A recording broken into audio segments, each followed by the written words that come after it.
ভারতের আগ্রা শহরে মুঘল সম্রাটদের স্থাপত্যের এক এমন নিদর্শন রয়েছে যাকে আজ সারা বিশ্ব তাজমহল নামে চেনে।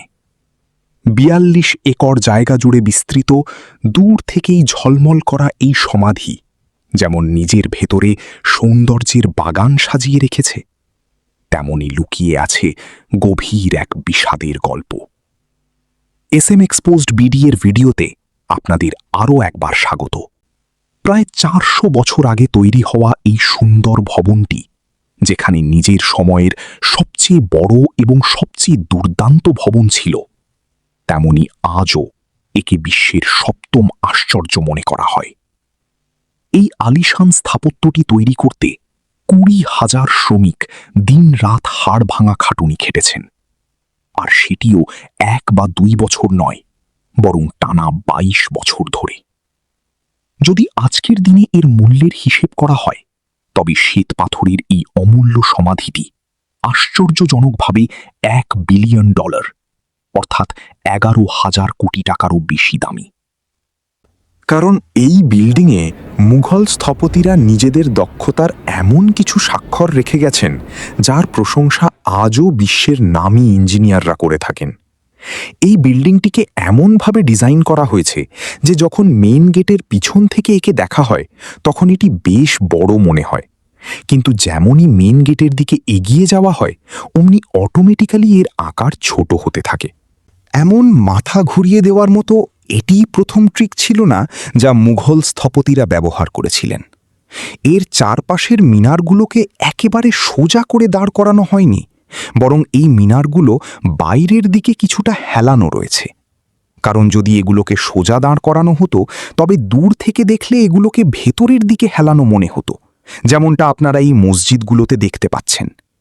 এই মিনারগুলোকে বাইরের দিকে হেলিয়ে দেওয়ার আরও একটি কারণ ছিল, আর তা হল বিপজ্জনক ভূমিকম্পের পরিস্থিতিতে যদি এই মিনারগুলো ভেঙেও পড়ে, তবে সেগুলো বাইরের দিকে পড়ে, তাজমহলের ওপর যেন সামান্য আঁচও না আসতে পারে।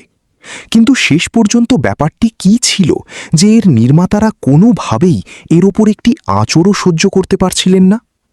তাজমহলের সেই কোন কোন রহস্য ছিল যা ৪০০ বছর আগে লুকানোর চেষ্টা করা হয়েছিল?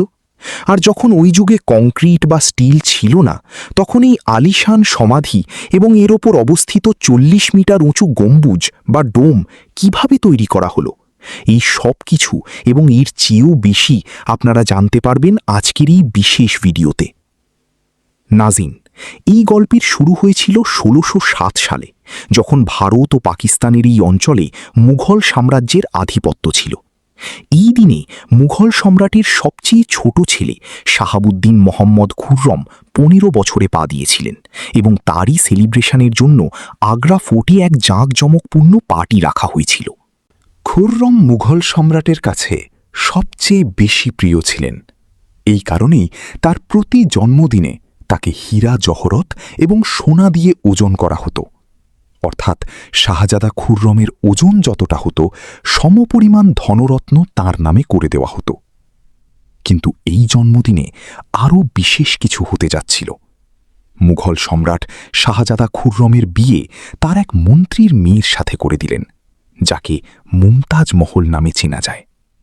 মুমতাজ এবং খুররম প্রথম দিন থেকেই একে অপরের প্রেমে পড়ে গিয়েছিলেন, আর তখন এটি কেউ জানত না যে এই ভালোবাসার কথা চিরকাল বেঁচে থাকবে। পরবর্তী ১০ বছর শাহজাদা অনেক যুদ্ধ লড়েছেন এবং তাতে প্রভূত সাফল্যও অর্জন করেছেন। এই কারণে সম্রাট খুশি হয়ে তাকে শাহজাহান উপাধিতে ভূষিত করেন, যার অর্থ হল বিশ্বের রাজা। শাহজাহানের মোট ৬ জন স্ত্রী ছিলেন, যারা আগ্রা ফোর্টের হেরেমেই থাকতেন। এই ৬ জনের মধ্যে শাহজাহান সবচেয়ে বেশি ভালোবাসা মুমতাজের সাথেই করতেন, এবং এই কারণেই তার বেশিরভাগ সময় মুমতাজ মহলের সাথেই কাটত। সময় দ্রুত বয়ে যাচ্ছিল, এবং ৪ বছর পর, অর্থাৎ ১৬২১ সালে মুঘল সম্রাট হঠাৎ ইন্তেকাল করেন। শাহজাহান, যিনি আগেই মুঘল সাম্রাজ্যে বেশ ফেমাস হয়ে উঠেছিলেন এবং সম্রাটের প্রিয় সন্তানও ছিলেন, ১৬২৮ সালে পিতার মৃত্যুর ৭ বছর পর সিংহাসনে আরোহণ করেন। পুরো মুঘল সাম্রাজ্য তাদের নতুন সম্রাটকে পেয়ে অত্যন্ত খুশি ছিল।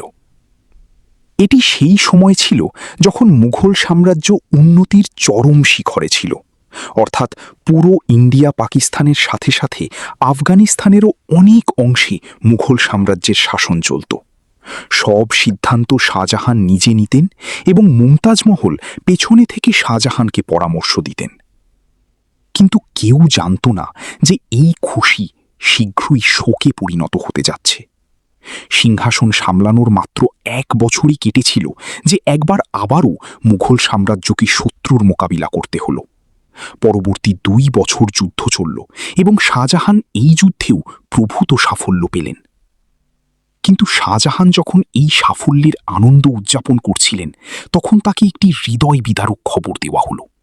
মুমতাজ মহল, যিনি শাহজাহানের 14তম সন্তানের জন্ম দিচ্ছিলেন, তার শরীর খারাপ হয়ে যায় এবং 17ই জুন 1631 সালে তিনি না চাইতেও এই পৃথিবী ছেড়ে চলে যান। পুরো মোঘল সাম্রাজ্যের আনন্দ নিমেষেই শোকে পরিণত হল। এই খবরটি শাহজাহানের ওপর আগুনের মতো আছড়ে পড়ল এবং তার সাজানো জগৎ যেন শেষ হয়ে গেল। শাহজাহানের প্রথম ভালোবাসা এবং তার সবচেয়ে প্রিয় স্ত্রী মুমতাজ মহল এই পৃথিবী থেকে বিদায় নিয়েছিলেন।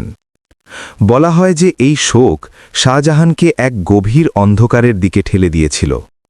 পরবর্তী 8 দিন পর্যন্ত তিনি কিছুই খাননি এবং পরের 2 বছর পর্যন্ত কোনো গান শোনেননি বা সুগন্ধি ব্যবহার করেননি। মুমতাজ মহল মৃত্যুর আগে তার এক শেষ ইচ্ছা জানিয়েছিলেন। তিনি চেয়েছিলেন তার সমাধি যেন পৃথিবীর সবচেয়ে সুন্দর মাকবারায় তৈরি করা হয়। এই টাস্ক এবং মুমতাজ মহলের শেষ ইচ্ছা পূরণ করার জন্য শাহজাহান নিজের সমস্ত সম্পদ এবং পুরো জীবন উৎসর্গ করার সিদ্ধান্ত নিলেন। মুমতাজের ইন্তেকালের 6 মাস পর, অর্থাৎ 1632 সালেই তাজমহলের কনস্ট্রাকশনের কাজ শুরু করে দেওয়া হলো। প্রায় 20,000-এরও বেশি শ্রমিক, পাথর শিল্পী এবং কারিগরদের পুরো সাম্রাজ্য থেকে সংগ্রহ করা হলো। শাহজাহানের নির্দেশে হাজার হাজার লোক আগ্রায় তলব করা হলো। যেহেতু মুমতাজের কবর যমুনা নদীর পাশেই ছিল, তাই এই জায়গায় পৃথিবীর সবচেয়ে সুন্দর বিল্ডিং তৈরি করা বেশ কঠিন কাজ ছিল।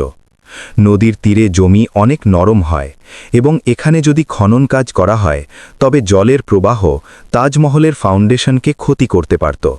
এই সমস্যা সমাধানের জন্য মুঘল ইঞ্জিনিয়াররা এখানে সবার আগে মাটির ভেতরে অনেক কুয়ো খুঁড়তে শুরু করলেন। শ্রমিকরা এই কুয়ো ততক্ষণ পর্যন্ত খুঁড়তে থাকল যতক্ষণ না শুকনো জমির দেখা পাওয়া যায়। এই কুয়োগুলোকে পাথর এবং চুন সুরকি দিয়ে ভরাট করা হলো এবং এরপর তার ওপর পাথরের বড় বড় কলাম দাঁড় করানো হলো।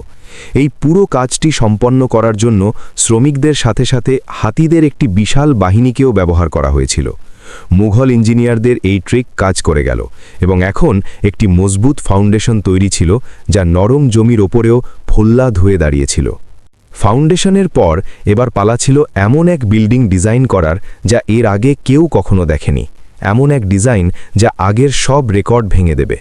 তাজমহলের ডিজাইনের আইডিয়া শাহজাহান তার পূর্বপুরুষদের সমাধি থেকে নিয়েছিলেন। বাবার সমাধি থেকে মিনারের আইডিয়া নেওয়া হলো, দাদার সমাধি থেকে বিল্ডিং কোরের আইডিয়া নেওয়া হলো এবং নিজের কাকার সমাধি থেকে গম্বুজের আইডিয়া নেওয়া হয়েছিল। আর যখন এই সবগুলোকে কম্বাইন করা হলো, তখন এক চমৎকার এবং আলিশান ডিজাইন ফুটে উঠল। বিল্ডিংয়ে স্ট্রাকচার তৈরির জন্য লাখ লাখ নয়, কোটি কোটি ইট ওখানেই তৈরি করা হয়েছিল। এই সবকিছু এত সহজ ছিল না এবং এতে প্রচুর টাকা খরচ হচ্ছিল। প্রতিটি অতিক্রান্ত দিনের সাথে সাথে রাজকীয় কোষাগার দ্রুত খালি হতে থাকল। কিন্তু শাহজাহানের কোনো কিছুর তোয়াক্কা ছিল না। তাকে শুধু এই কাজ যে কোনো মূল্যে কমপ্লিট করতে হবে। বলা হয় যে তাজমহলের কনস্ট্রাকশনে এত বেশি মানুষ লাগানো হয়েছিল যে তাদের কারণে আশেপাশের এলাকায় খাদ্যশস্যের সংকট দেখা দিয়েছিল। 20,000 শ্রমিক ও কারিগরদের ডিমান্ড পূরণ করার জন্য শাহজাহান আশেপাশের সমস্ত এলাকা থেকে খাদ্যশস্য আগ্রায় আনিয়েছিলেন। কয়েক বছরের কঠোর পরিশ্রমের পর বিল্ডিংয়ের স্ট্রাকচার কমপ্লিট হয়ে গেল এবং এখন সময় ছিল একে শ্বেত পাথর দিয়ে সাজানোর। এই শ্বেত পাথর আগ্রা থেকে 400 কিলোমিটার দূরে রাজস্থান থেকে আনার কথা ছিল, কারণ ওখানকার মাকরানা মার্বেল আজও পৃথিবীর ফাইনেস্ট মার্বেল হিসেবে পরিচিত। শাহজাহান তাজমহলের জন্য পুরো মাকরানা মার্বেল রিজার্ভ করে দিয়েছিলেন, অর্থাৎ যতক্ষণ পর্যন্ত তাজমহলের ডিমান্ড পূরণ না হবে ততক্ষণ পর্যন্ত অন্য কারোর এই মার্বেল কেনার পারমিশন ছিল না। 1000 হাতির সাহায্যে হাজার হাজার টন ওজনের মার্বেল রাজস্থান থেকে আগ্রায় আনা হলো। তাজমহলের এই সুন্দর ডোম এত বড় যে এর পরিমাপ শুধু চোখ দিয়ে দেখেই আন্দাজ করা যায়। আজকাল এই ধরনের গম্বুজ খুব সহজে স্টিল স্ট্রাকচারের ওপর তৈরি করা যায়, কিন্তু 400 বছর আগে 40 মিটার উঁচু ডোম তৈরিতে তাদের কাছে শুধু পাথরেরই সাহায্য ছিল।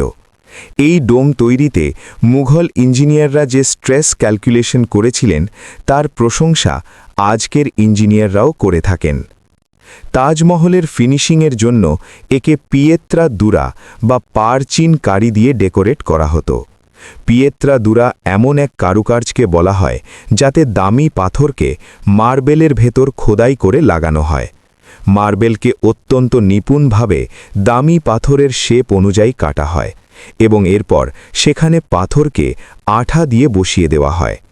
তাজমহলে ব্যবহৃত সেই আঠা কোনো সাধারণ আঠা ছিল না। অনেক রিসার্চ এবং ল্যাবরেটরি টেস্টের পর জানা গেল যে এই আঠা গুড়, লেবুর রস এবং মার্বেল পাউডার মিশিয়ে তৈরি করা হয়েছিল। সেই একই আঠা আজও তাজমহলের সংস্কারের জন্য ব্যবহার করা হয়। তাজমহলের বিশেষ কথাগুলোর মধ্যে একটি এটিও যে এটি দিনে 4 বার নিজের রং বদলায়। সূর্য ওঠার আগে এটি একেবারে ব্ল্যাক শেড দেয়। সূর্য ওঠার পর এটি লাইট ইয়েলো এবং পিঙ্ক শেড দেয়। যখন দুপুরের সময় তাজমহলের সৌন্দর্যের এক নতুন রূপ দেখতে পাওয়া যায়, নীল আকাশে যেন মুক্ত চিকচিক করছে, আর সূর্যাস্তের সময় পুরো বিল্ডিং গোল্ডেন কালারের দেখা যায়। পুরো 22 বছর পর 1654 সালে তাজমহলের কনস্ট্রাকশন কাজ সম্পন্ন করা হলো। শাহজাহান তার বেগমের স্মৃতিতে পৃথিবীর সবচেয়ে সুন্দর মাকবারা তৈরিতে সফল হলেন। শাহজাহান এই আলিশান বিল্ডিংয়ের নাম নিজের পছন্দের স্ত্রীর স্মৃতির নামেই রাখলেন। মুমতাজ মহল থেকে এর নাম তাজমহল রেখে দেওয়া হল। প্রতি বছর শাহজাহান মুমতাজের মৃত্যুবার্ষিকীতে যমুনা নদীর মাধ্যমে তাজমহলে যেতেন। এটি তাজমহলের এমন এক এন্ট্রেন্স ছিল যাকে শুধু রাজকীয় পরিবারের জন্যই তৈরি করা হয়েছিল।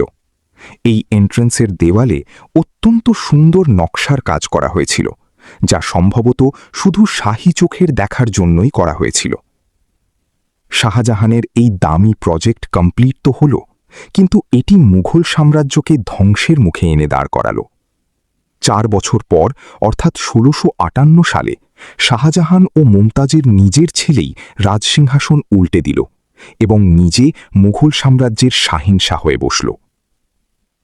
শাহজাহান, যিনি গত 30 বছর ধরে এই তখ্তে রাজত্ব করছিলেন, তাকে বন্দী বানিয়ে আগ্রা ফোর্টেই আটকে রাখা হল। শাহজাহানকে শুধু একটি ফেসিলিটি দেওয়া হয়েছিল, আর তা হল তাকে যে রুমে বন্দী রাখা হয়েছিল তার জানালা থেকে তিনি তাজমহল দেখতে পারতেন। 8 বছর বন্দী দশায় কাটানোর পর 74 বছর বয়সে শাহজাহানও এই পৃথিবীকে বিদায় জানালেন। শাহজাহানের এখন মুমতাজের সাথে পুনরায় মিলিত হওয়ার সময় এসে গিয়েছিল এবং তাকে তাজমহলেই দাফন করা হল। আশা করি SM এক্সপোজড বিডির এই ভিডিওটিও আপনারা লাইক এবং শেয়ার করবেন। এমন ইন্টারেস্টিং ভিডিও পেতে চ্যানেলটি সাবস্ক্রাইব করতে ভুলবেন না।